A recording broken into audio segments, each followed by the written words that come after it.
nag-specify si Kristo o pamaagi sa pagsuta kung ang maong tao dapig bas Ginoo o batok sa Ginoo. Saon man niya pagkuan, saon man niya pag sulti, aon saon niya pag suta, pag siguro nga dapig niya ang tao.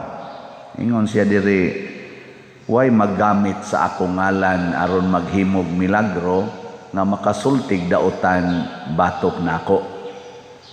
So pasabot og mo gamit sa akong ngalan, aw pabor gina nato, labi na gyud maghimog milagro. Nakaron kinsa may makagamit sa ngalan ni Hesus? Kinsa man? Way lain ang kabus. Labi na gyud kabus sa espiritu. Kana bang tao nga muingon I am nothing, nya kay di ana may something nga mao si Kristo ako na ning gamiton. Kana tang muilata nga we are nothing, nga kita wa gyud tay mahimo. Kana bang muilata nga wa ta kahibaw unsay moabot sunod oras. Munang mugamit tas Ginoo. Muna diri sa unang pagbasa, niingon si Santiago, kamura ba kusog kay mo anang kanabang batasan ba nga moingon?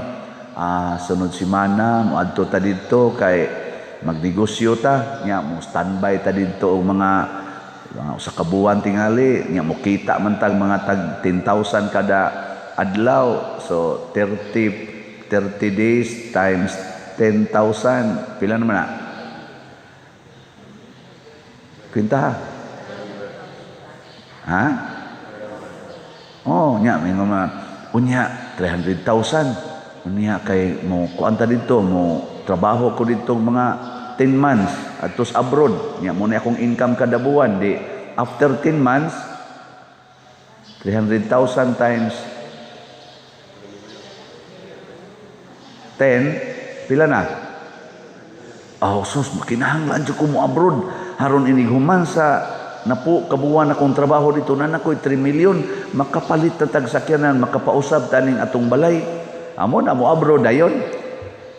Kisa mo iyang gisaligan ang iyang plano. Nya unsay gisulti ni Santiago diri sa unang pagbasa. Ay niingon siya diri ay okay ba? Apan wala gani kamo masayod kung unsay mahitabo kaninyo ugma. Layo na kay kag plano, pero wa ka kay ba unsay mahitabo nimo ugma. Muna muila unta ta nga we are nothing, wa gitay capacity unsay sa pagsiguro sa kaugmaon nato. Muna sayop gid ang mga ginikanan nga moingon, jutay lang gid akong anak pader kay haron makahatag ko nilag maayong kaugmaon. Ayaw pangandak ana oy. Kay ang muhatag natog kaugmaon mao ang Ginoo. Unsa may sakto matud pa ni kaning Santiago ni St. James, ingon siya, kun maluoy ang Ginoo, lugwayan niya ang atong kinabuhi ug makabuhat kita sa atong buot buhaton. Isumpay gina nga kung tabangan tas Ginoo nga mutaas-taas patong kinabuhi nya kining atong buot buhaton matuman, mahitabo ni. Di ba? Mo nay kabos sa espiritu. Pero kanang mga dato kusog kay na mo planning ba? Plano gina unsaon pagpadaghan ilang kwarta, mahitabo man sad. Mo nang kusog kay na karon mas attractive ang planning sa tao kaysa planning sa Ginoo. Mas attractive. Pero hay may mas makahatag og tinuod nga kalinaw og katagbawan, kanang ka-relax sa kinabuhi ang planning sa Ginoo. Ang planning sa tao makapastress, makaguba pagyud og mga relasyon. Kay tungod sa imong paningkamot nga makakwarta ka, maningil na gyud kas utang, bisag igsuon pa na nimo, bisag suod pa na nimong higala, paninglon gina nimo kay na kay target nga mao ni ang imong kwarta, no? Awa mo na. Ang pari mamugos gyud palit gyud slot, ang di mo palit maimpierno gyud mo. Pero posible biya sa tingali yung ano bang nagitay plano ba? Na ini-text ron ako nga anang kailan ako sige mo ko ingon karon na lang February 28 unya naapat tay mga 6,000 kapin nga slots nga bligyan sa pader di na mahurot oy. Ayaw pag sig-ingon 28 di na mahurot pila na lang gud ka adlaw. Nga ningon sa ko sa kong kaugalingon, og di mahurot dili pagbuot sa Ginoong mahurot. Unya og unsay sunod adto na lang ko mo desisyon ini ka 28 kundi mahurot kay ang Ginoo may magbot ako gani o man gani siguro kaabot pa kog 28 anya di na nato i-appeal sa atong planning appeal kamo sa deron inigulis inyo may siguro anara mo des unahan at takihon ikalipong dive dayon kay ikalipong patay dayon i-appeal nas planning i-appeal ba kay magsigil ang taglantaw anang unahan, adi ni ma-appeal sa planning, patay ta. Muna mas stress ta. No? Labi na magtanaw kasi mong anak, daghan kaayo, nya wa na kay bugas, maingon na sa iyay, unsaon pagpakaon ani, unsa kay edukasyon ani. Edukasyon gud taon, ay nala na pa eskwelaha, oy. Wa na, nag-ingon mo, di nala na ako pa eskwelahon, wa na, luag na kayo mundugan. Di ba? Imo ginang pa-eskwelahon nga total module raman sad karon gyud panghatag ana. Reklamo bitaw ato mga katikista gahapon kay sugod in tawag kanang hatag o kaning seminar ba para sa first communicant. Adto lang ta mag-seminar niya. Adto lang sad mag first communion sa mga chapels kay aron social distancing lang gyapon ba. Di lang nato tingbon. Ana to tabla ana. Reklamo atong katikista sa pader ang mga bata ba karon among first communicant di man ka maong mubasa. Inako ang duha na gud tulo na gud ka tuig nga kana ganing ga module ta nya og ang inahan ana mo'y gasigig answer.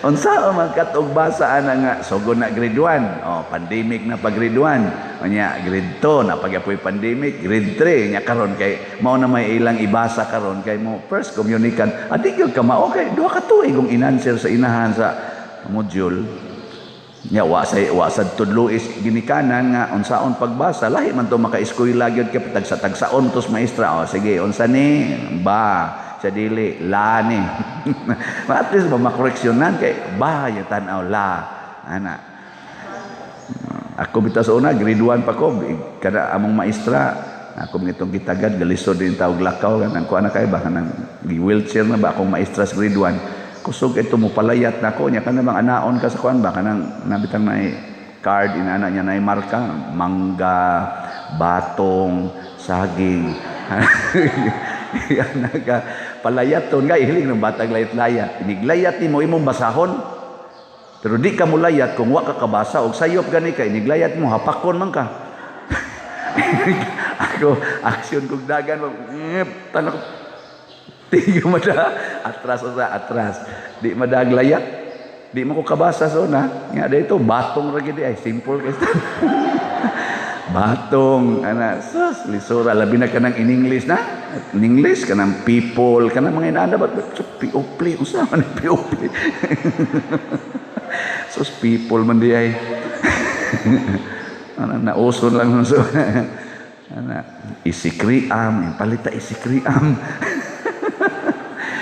say mamaligya dito butangan og tag nga ice cream ba malitan na maligya isikriam bugnaw na isikriam. Anya, naigilikanan mo koreksyon na. Lisod kayo. Nga nung niabot mo ko ng istorya ha. Kana bang ayaw kabalaka ba? Ang kabalaki hinoon, basig din anak ka maong muangkon nga siya Kristiyano, nga siya anak sa Dios, nga siya binunyagan, nga siya inatiman sa Dios, pinangga sa Dios bisag wa pa siya grado bisag wa siya kwarta nagkita giatiman sa Ginoo Nga bisan pag mamatay ta, mabuhi rata, kay ang Ginoo naa nato. Mao na ang knowledge nga dili matudlo ni bisan kinsa, gawas lang sa tao nga dunay tinuod nga pagtuo og kabus sa espiritu. Muna kani si San Policarpo, ang ubang mga martyrs sama ni Pedro Calungsod, Lorenzo Ruiz, mga martyrs man ni sila, mao na ilang gihuptan. Wa sila mo value sa ilang lawas, sa ilang kinabuhi dinhi, og sa ilang mga bahandi og dungog nga gibiyaan. Obispo magpapatay. Suway kunog adtos Bishop Palma, ilansang sa cross dito sa Archbishop Palace. Musugot ba? Patyon kas guard, oy. Pero San Policarpo, obispo, nagpakamatay. Ang atong mga santo papa sa una, nagpakamatay. Martir. Nga naman, kalipay nila nga makasunod sa kasakit o kamatayon ni Kristo bisan dili takos. Muna ingos Kristo ang mugamit kanako sa akong ngalan, dapig yun ako. Nya kamo, anda mo magpakamatay ni Kristo o dili? Lingi ay mong tupad. Ina mo sugot kag ilansan sa cross karon. Nya yung ayaw sa doy. Batok na ni Kristo. Batok na. So muna, ato ning bantay-bantayan ha, kay lisod kayo sige ta dinig ingon nga Ginoo, matuman ang imong pagbuot dinhi sa yuta, maingon sa langit, nya luhod-luhod pa ta diri, inigdayong kalawat, ginhawa paglawom. Ay, napakaayo. Pero kutob ra gyud ta diha. Inig-ingon na nga, higugmaan na imong kaaway, di sa ni madalor doy. Kulatahos ba na, buwagan na yun. Sa ilag buwagi, hantod ka mamatay. Sa di, uy, against na, injustice na, uy, injustice. Sa mata lagi tao, injustice. Pero kinsa may imong gigamit karon ang imong tawhanon nga gahom o authority o ang Diyos nun nga kaalam o kinabuhi. Kung Diyos nun, kuhaan ang imong tawhanon kay di man na magkasagol, pero timan-an gid nato ang Diyos nun nga pamaagi mo'y tinuod nga tuburan sa kalinaw, kalipay, kauswagan o kabalaan sa atong kinabuhi o sa kinabuhi sa katilingban. Munang ako hapit na lang kumamatay, sugod atong panahos marsyalo hangtod karon, wa pagita kakita og kauswagan na tinuoray, labi na gyud og ato pag yung dugangan og kalinaw, kalipay, kahiusa og kabalaan sa kinabuhi. Nga unta ang atong nasod gitawag manig Catholic country. 85% Christians, Katoliko. Pero ang atong kinabuhi sige yung kaot-ot kay ngano man igo ratang moangkon nga Katoliko sangan pero wa na mag-practice. Ang atong gi-practice away, dinautay, inilaray, fake news, libog ang mga taong sa taon kayo katugkad, apil na ning nagwali, libog na lang ta. May pagmanindog na lang ta.